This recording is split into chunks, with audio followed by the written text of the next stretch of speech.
उत्तराखंड हिमालय की गोद में बसा एक शांत सुंदर प्रदेश, लेकिन इसकी एक घाटी में है एक ऐसी जगह जहां सन्नाटा भी चीखता है, लंबी देहर माइंस।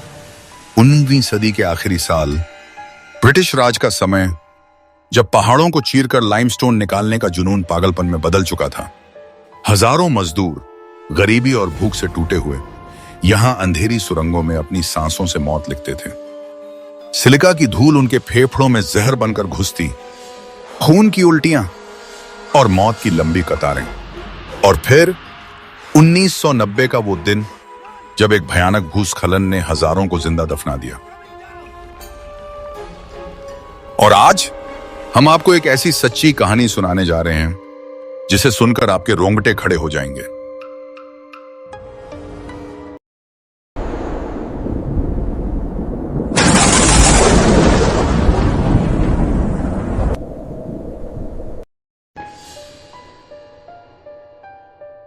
अजय एक एडवेंचर ब्लॉगर जिसकी फॉलोइंग थ्रिल और अनएक्सप्लोर्ड जगहों पर निर्भर थी, उसने लंबी देहर माइंस का नाम सुना, जहां 50,000 मजदूरों की आत्माएं भटकती हैं।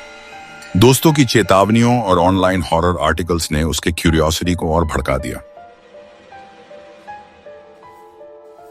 मसूरी के मॉल रोड से उसने टैक्सी ली और ड्राइवर ने बस इतना कहा, भाई साहब, वहां रात मत रुकना, लोग लौटकर बदल जाते हैं। शहर की रौनक से निकलते निकलते रास्ते वीरान होने लगे। पेड़ों की टहनियां सड़क पर झुककर जैसे रोकने की कोशिश कर रही थीं। कुत्ते भौंकना बंद कर चुके थे और सिर्फ पहाड़ों पर गूंजती ठंडी हवा का साउंड बचा था।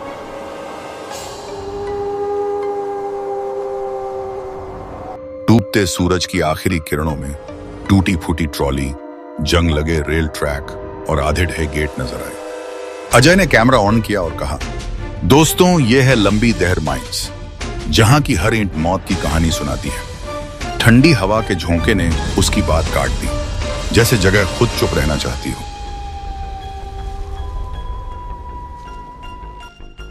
अंदर घुसते ही उसकी टॉर्च की रोशनी धूल से टकराकर चमकने लगी।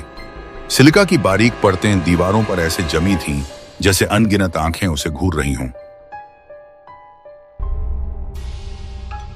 अचानक एक हल्की सी खनखनाहट, अजय रुका, लेकिन वहां सिर्फ एक पुराना हेलमेट पड़ा था, अंदर सूखे खून के निशान।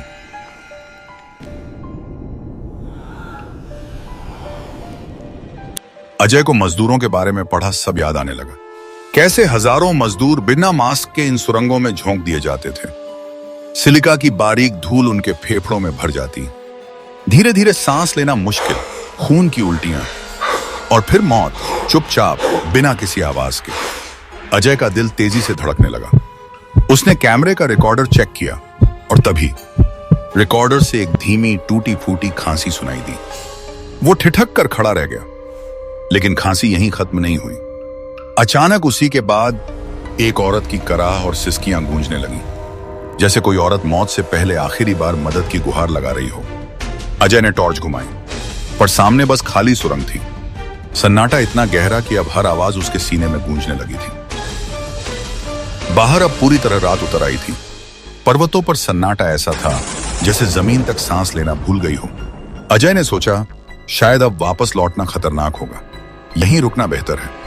उसने कैमरा सेट किया और इतिहास सुनाना शुरू किया, कैसे ये खाने मजदूरों की कब्रगाह बन गई। लेकिन तभी पीछे से बहुत हल्की लेकिन खून जमा देने वाली रोने की आवाज सुनाई दी। अजय का दिल जोर से धड़कने लगा। धीरे धीरे उसने गर्दन घुमाई और देखा सुरंग के मुहाने पर कोई खड़ा है। धुंधली चांदनी में एक औरत का साया, सफेद कपड़े, जमीन तक लटकते लंबे बिखरे बाल। उसका चेहरा अंधेरे में डूबा हुआ, लेकिन उसकी आंखें जैसे सीधे अजय की आत्मा को चीर रही हों। वो एक पल को भी हिली नहीं, बस स्थिर खड़ी रही, जैसे सदियों से किसी का इंतजार कर रही हो।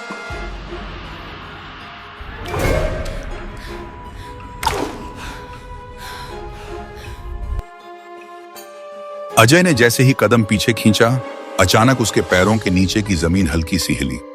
पहले तो लगा कोई चूहा भागा हो, लेकिन अगले ही पल पूरी सुरंग कांप उठी। ऊपर से धूल झड़ने लगी, भारी पत्थर चरमराने की आवाजें आई, जैसे कोई पुराना लैंडस्लाइड अचानक फिर से जाग उठा हो।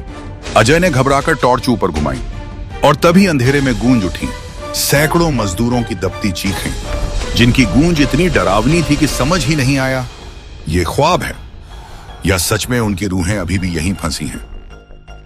अजय ने जैसे ही सुरंग से बाहर निकलने के लिए कदम बढ़ाया, अचानक चारों तरफ अंधेरा और गाढ़ा हो गया। धीरे धीरे उस अंधेरे को चीरती हुई अजीब नीली रोशनियां झिलमिलाने लगी, जैसे आत्माओं की लपटें हवा में तैर रही हों।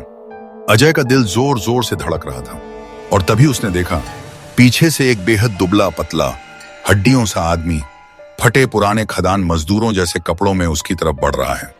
उसके चेहरे पर चमड़ी मुश्किल से बची थी, आंखें धंसी हुई और कदम घिसटते हुए चलते थे। और तभी गूंज उठी उसकी ठंडी कांपती हुई आवाज, तुमने हमारी नींद तोड़ी है, अब इस अंधेरे से कोई बाहर नहीं जाएगा। अजय के कैमरे में हांफते हुए शब्द रिकॉर्ड हुए। अगर ये फुटेज मिले तो मान लेना सब सच है। इसके बाद सिर्फ धातु गिरने की आवाज और एक लंबा सन्नाटा।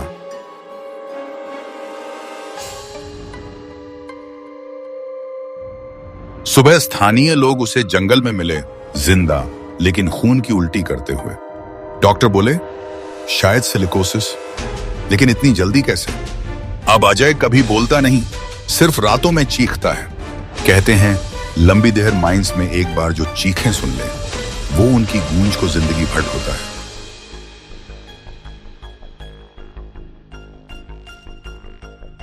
तो दोस्तों, ये थी लंबी देहर माइंस और अजय की आखिरी यात्रा की सच्ची कहानी।